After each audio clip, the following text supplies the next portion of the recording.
A morte de Davi, o maior rei de Israel, marcou o fim de uma era, o fim de um tempo na terra que nunca houve antes.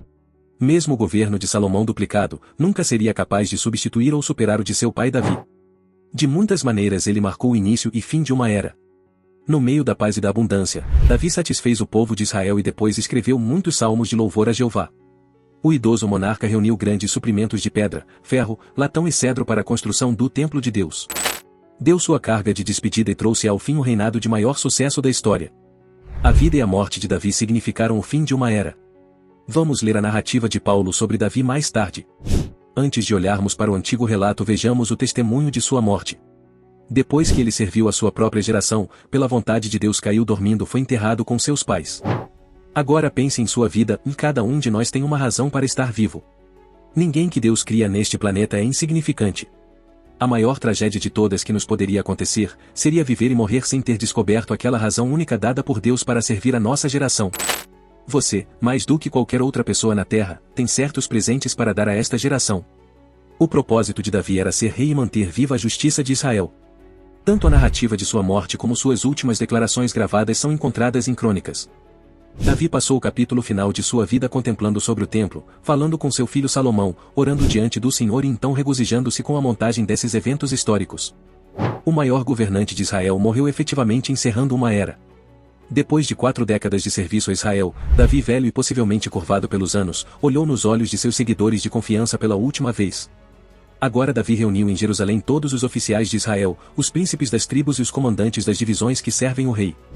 Também os comandantes de centenas e os superintendentes de todas as propriedades e gado pertencentes ao rei e seus filhos, junto com os oficiais e os homens poderosos, até todos os homens valentes. Deve ter sido uma grande congregação. O grupo provavelmente estava na mente do velho rei. Cada rosto representava uma memória de que todos eles eram reunidos em torno deste amado e idoso rei que estava prestes a dizer seu último adeus. Talvez sua voz tremesse quando ele levantou sua mão para acalmar a assembleia. Então o rei Davi levantou-se e disse: Ouçam-me, meus irmãos e meu povo. Eu pretendia construir uma casa permanente para a arca da aliança do Senhor e para o escabelo do nosso Deus. Então eu tinha feito preparativos para construí-lo primeiro. Podemos sentir o imediatismo da verdade do sonho de Davi. Ele viveu e morreu com um desejo frustrado, porque se Davi tivesse um legado foi construir o templo de Deus. Vemos o imediatismo nas palavras e espírito deste versículo. Mas Deus me disse que você não construirá uma casa para o meu nome porque você é um homem da guerra e derramou sangue. Quando Salomão nasceu, ele recebeu o nome que significa paz. O familiar termo hebraico conhecido em todo o mundo, Shalom, está diretamente relacionado na forma de raiz do nome Salomão. Então o Senhor escolheu o filho de Davi para construir sua casa. É um mediador, um diplomata, não um senhor da guerra. Para realizar esse ideal que ele desejava, um homem com um temperamento diferente de Davi. Davi reconheceu isso e silenciosamente aceitou o não de Deus. Isso é muito difícil de fazer. Sonhos são difíceis de morrer, mas olhe para a resposta dele. Ainda assim, o Senhor, o Deus de Israel, me escolheu de toda a casa do meu pai para ser rei sobre Israel para sempre. Pois ele escolheu Judá para ser um líder, e na casa de Judá, de meu pai e entre os filhos de meu pai ele teve o prazer em me fazer rei. O que Davi está fazendo aqui? Ele está se concentrando no que Deus permitiu que ele fizesse. É tão fácil para nós sermos desapontados por ficar tão perturbados por causa de um desejo frustrado, que até esquecemos que Deus nos deu as coisas boas. Ele conseguiu através dos esforços e através de suas mãos, em vez de ficar lamentando esse desejo não realizado. Em seus últimos anos Davi se concentrou nas bênçãos que Deus tinha concedido a ele. Davi realmente olhou para a vida do ponto de vista de Deus. Veja quão positivamente ele declara o plano de Deus. E de todos os meus filhos, pois o Senhor me deu muitos filhos, ele escolheu meu filho Salomão para sentar-se no trono do reino do Senhor sobre Israel. E ele me disse que meu filho Salomão é aquele que edificará a minha casa e os meus tribunais, porque eu o escolhi para ser filho para mim e eu serei um pai para ele. E estabelecerei o seu reino para sempre se ele executar resolutamente os meus mandamentos e minhas ordenanças como é feito agora. Então agora, à vista de todo Israel, na Assembleia do Senhor e na audiência do nosso Deus, deve observar e buscar afinal os mandamentos do Senhor teu Deus para que você possa possuir o bem da terra e legá-la a seus filhos depois. Você tem um desejo antigo do qual sei que você terá que desistir. Normalmente leva anos para perceber que isso vai acontecer, porque quanto mais jovens nós somos, maiores nossos sonhos, mais amplas nossas esperanças e mais determinados estamos para torná-los realidade. Mas à medida que envelhecemos, muitos de nós vemos que algumas dessas grandes esperanças e sonhos nunca serão realizados. Talvez seja um sonho de alguma grande realização, através de um tipo único de ministério. Talvez seja um desejo de um tipo específico de carreira ou reconhecimento. Talvez seja um desejo de romance.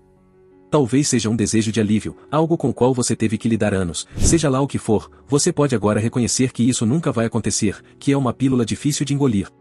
Mas, como Davi, é uma oportunidade para encontrar satisfação no que Deus permitiu que você fizesse.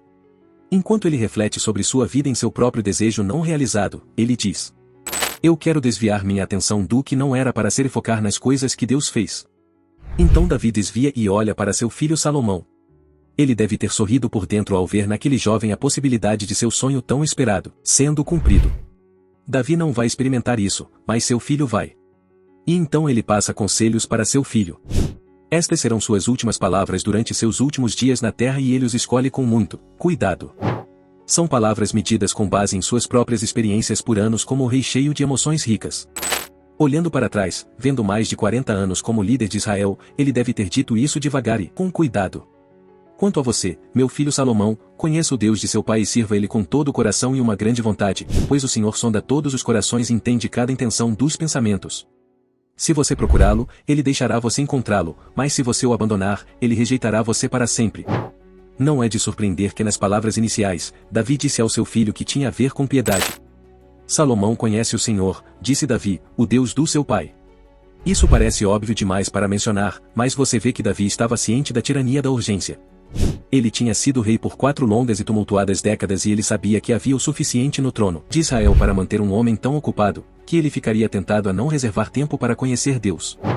Então Davi disse: Salomão, acima de todas as outras coisas que eu quero passar para você, eu quero que você conheça Deus. Se você pudesse puxar seu filho de lado antes de você morrer, qual seria esse conselho?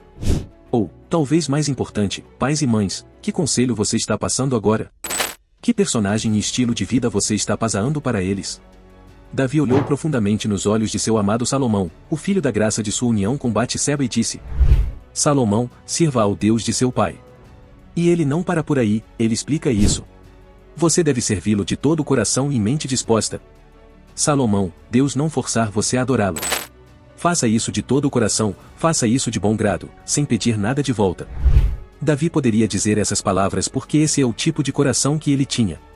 Salomão, de fato, deve ter testemunhado em seu pai uma intensa paixão por Deus. A devoção de seu pai permaneceu um legado inesquecível na mente de Salomão. Pais, qual é o seu legado espiritual? Seus filhos saberão que seu pai serviu ao Senhor Deus de boa vontade e de todo o coração? Você é um modelo para eles em sua vida? Não há melhor ferramenta de ensino na vida de uma criança do que a vida de um pai entregue ao Senhor Deus. Por que Davi fez isso? Ele poderia aconselhar Salomão para servir a Deus de bom grado e de todo o coração. E ele acrescenta: pois o Senhor sonda todos os corações e entende cada intenção dos pensamentos. Talvez quando ele disse que Davi estava relembrando um dia sombrio em seu passado, quando ele ficou em casa da batalha e caiu em pecado, ele pode ter pensado que Salomão não caia como eu caio, se possível. A terceira coisa que ele diz a Salomão é: busque o Deus do seu pai. Se você procurá-lo, ele deixará você encontrá-lo, mas se você o abandonar, ele rejeitará você. Considere agora, pois o Senhor escolheu você para construir uma casa para o santuário. Seja corajoso e haja. Davi fala sobre a construção do templo. Posso ver Davi enquanto ele puxa Salomão de lado e lhe diz: agora olhe Salomão, eu tenho todos esses planos traçados. Talvez ele até tenha desenrolado alguns planos de construção e eu posso vê-los ajoelharem-se juntos, Salomão de um lado e Davi no outro. Então Davi deu ao seu filho Salomão a planta do pórtico do templo para construir seus armazéns na sua parte superior, tendo seus quartos internos e o quarto para o propiciatório. E o plano de tudo isso ele tinha em sua mente. Lembre-se que o grande templo era o sonho de Davi, mas ele não conseguiu construí-lo. Então ele disse: Salomão, se você for construí-lo, então construa direito. Agora veja como será construído, organizado sala por sala. Isso não soa como um pai. Davi estava em estado de alerta e com a percepção aguçada com a herança para Salomão construir.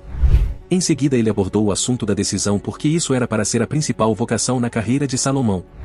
Então Davi disse ao seu filho Salomão: seja forte e corajoso ao agir. Não temas nem te assombres pelo Senhor Deus. Meu Deus está com você. Ele não te decepcionará nem te abandonará até que todo o trabalho seja feito, pois o serviço da casa do Senhor está consumado. Davi compreendeu muito bem os problemas que Salomão encontraria como governante político e ele disse: não tenha medo, não fique desanimado, você vai ter pessoas de um lado e você vai ter pessoas em outro. Você vai viver sob pressão. Mas Davi afirma que você está com Deus e que ele estará lá com todos vocês no caminho. E então Davi se volta para o povo e disse: meu filho Salomão, o único que Deus escolheu, ainda é jovem e inexperiente e o trabalho é ótimo. Para o templo, não para o homem, mas para o Senhor Deus. Você pode ver Salomão parado ali, inexperiente, porém mais tarde o vemos orando a Deus pedindo por orientação. Mas depois de 40 anos recordes como rei, ele está com suas cicatrizes de batalha, com o pai entregando o cetro de Israel e os planos para o templo de Deus. Salomão colheria inúmeros benefícios como resultado das conquistas de Davi. Deixe-me dar uma lista do que Salomão teria recebido como resultado da herança de seu pai. Intervenção. O país estava agora unido sob uma Jerusalém de bandeira única, pois tinha sido designada como capital real. Todos os inimigos de Israel agora respeitavam sua força militar e todos os inimigos, incluindo os filisteus, tinham sido derrotados. As fronteiras de Israel foram expandidas de 6.000 milhas quadradas a 60.000 milhas quadradas. A prosperidade foi trazida pelas extensas rotas comerciais do pai. Isso foi considerado um invejável legado e cabia a Salomão desfrutar. Se alguma vez houve um filho para ser grato, esse era Salomão. Uma das características da nova geração é a ingratidão. Raramente expressamos nossa gratidão aos nossos pais por tudo que fizeram por nós, no entanto, nos beneficiamos de seus esforços. Que Deus nos faça mais agradecidos, especialmente se tivemos pais cujas vidas pavimentaram o caminho para nossa caminhada com Deus e ainda mais se eles investiram seu tempo e tesouro em nós. Finalmente Davi cai de joelhos e oferece uma bela oração improvisada, expressão de sua adoração ao Senhor Deus. Os primeiros versos estão cheios de louvor. O elogio remove a humanidade da equação e se concentra inteiramente na exaltação do Deus vivo. Tu, ó Senhor Deus de Israel, nosso Pai para todo o sempre. Tu é o Senhor da grandeza, do poder, da glória, da vitória e da majestade de fato. Tudo o que há nos céus e na terra, é teu domínio, Senhor. E tu te exaltas como cabeça de tudo. Tanto riquezas como honra, vem de ti, e tu governas sobre tudo. E em tuas mãos está o poder e a força. E está em tua mão para engrandecer e fortalecer a todos. Agora, portanto, nosso Deus, nós te damos graças e louvamos o teu glorioso nome. Aqui está Davi agradecendo espontaneamente a Deus por tudo que ele conquistou durante toda a vida. Enquanto ele considera a generosa graça de Deus que concedeu uma coisa boa depois outro sobre as pessoas, seu louvor se volta para a ação de graças. Agora, portanto, nosso Deus, nós te damos graças e louvamos o teu glorioso nome. Mas quem sou eu e quem é meu povo que deveríamos ser capazes de oferecer tão generosamente um louvor como este? Porque todas as coisas vêm de ti de tuas mãos. Porque somos peregrinos diante de ti inquilinos, como todos os nossos pais foram. Os nossos dias na terra são como uma sombra e lá não há esperança. Ó Senhor nosso Deus, toda esta abundância que nós providenciamos para construir uma casa para você, pelo teu santo nome, é da tua mão. Considere uma escala de valores adequada. Davi estava cercado por extrema riqueza. Apesar disso, eles nunca foram capazes de conquistar seu coração. Outras batalhas internas que ele travou, mas nunca a ganância de Davi foi prejudicada. Por materialismo ele disse: Senhor, tudo o que temos é seu, todos esses lugares lindos onde nós nos reunimos para adorar, o lugar onde eu vivo, a sala do trono, tudo isso é seu. Mas o investimento mais importante é passar uma escala de valores adequada aos nossos filhos para que saibam como lidar com as coisas boas da vida, ao mesmo tempo entendendo que essas coisas boas são um fio aqui hoje e que vai embora amanhã. Esse tipo de investimento também ensina como lidar com a adversidade. Outra característica admirável de Davi era seu controle sobre tudo. Então Davi intercede pelas pessoas que ele governou por 40 anos. Já que eu sei, meu Deus, que você tenta dar o coração e o mais leve em retidão eu, na integridade do meu coração oferecemos de bom grado tudo isso. Então agora, com alegria, vi o teu povo que está aqui presente fazer suas ofertas de bom grado para você. Ó Senhor, o Deus de Abraão, Isaque e Israel. Nossos pais preservam isso para sempre nas intenções do coração do teu povo. Direcionamos os corações para ti, para que dê ao meu filho Salomão um presente perfeito, um coração para guardar os teus mandamentos, os teus testemunhos, os teus estatutos, para cumpri-los. E para construir o templo para o qual eu juntei provisões. Então Davi disse à assembleia: E agora abençoe o Senhor seu Deus. E foi exatamente isso que eles fizeram espontaneamente em resposta ao pedido de Davi em oração. Então Davi disse para toda a assembleia: Louve ao Senhor seu Deus. Então todos louvaram ao Senhor, o Deus dos seus pais. Eles se curvaram prostrando-se diante do Senhor.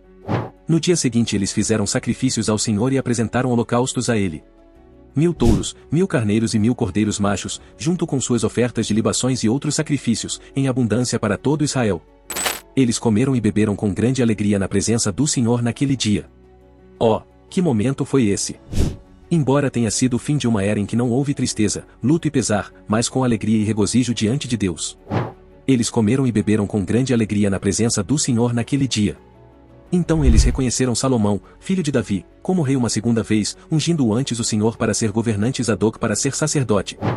Então Salomão sentou-se no trono do Senhor, como rei no lugar de seu pai Davi.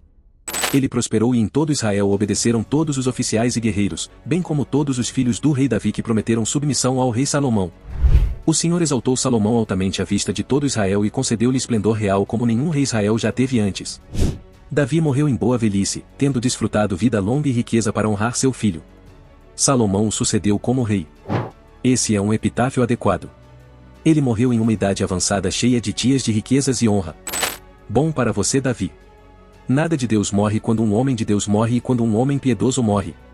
Com nenhum deles os princípios de Deus perecem e em nenhum lugar isso é mais evidente do que na vida de Davi. O que podemos aprender com alguém assim?